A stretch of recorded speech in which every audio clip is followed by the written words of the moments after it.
You want to watch me dance? You will pay. Hi. What's going on, guys? How's your week been? I'm well too. I'm fine.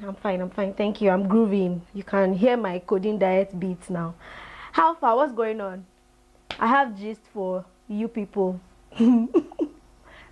Have you ever been involved in, like, you're sitting at the back of a car with your friend and her boyfriend, and then you're just there watching them fight, and then you're just there like, these people should not involve me in this, because what God have done together.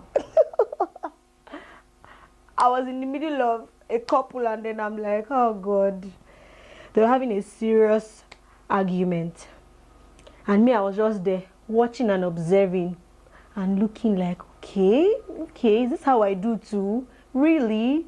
So there are better ways to handle things. I was learning that while at the scene.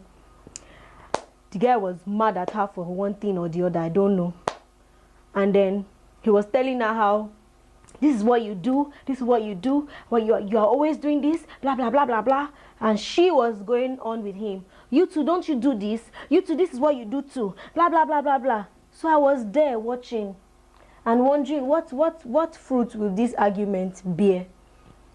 That was where I just got the message, like, okay, I think it's wrong for you to counter-criticize when your partner and you are having an argument. Because I was wondering, this person is saying you are doing this, the other person is saying you do this. So who is going to beg who? I learned that, and I thought I should share that. That's one of the ways I think people can handle conflicts. You should not counter-criticize when you and your partner are having an argument. Another thing was, at a point, my friend decided to just go mute. She just went, and the guy kept talking and like, are you not going to answer me? And she didn't even answer. She was just there. And he was looking at me like, oh, Arika, you will not say anything now. And me, I was like, because when my sister is not talking, what will I say? So I thought to myself, silence is not golden sometimes. Because her silence was really, really freaking the guy out. Like, are you kidding me? Won't you say anything? And she was just there. If she had said anything at that point, it might fuel the argument. So she wasn't going to say anything. But her keeping quiet just annoyed him the more. And I think the more angry he got, he started to insult her. You must be very this, you must be very that, and saying all sorts of things. And then she went with him. If you are calling me this, it is a reflection of you. Because if I'm not this, if you are interested in the girl that is it means you too, you are and I'm like, hey, please, me, I cannot separate fight. If this thing becomes, how many be my body, I beg.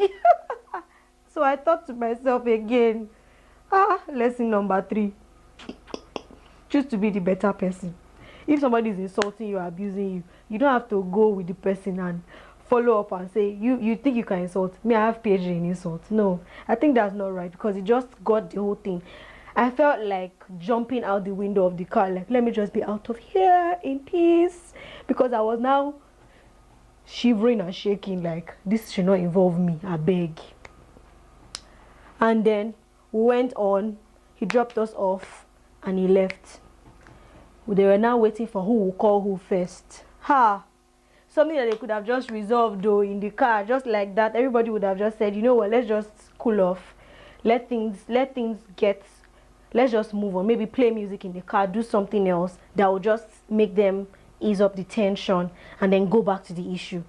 They decided to just part ways with the heat of the moment, and then nobody was calling the other. Finally, I got to convince my friend to call him, and then he refused to pick up calls.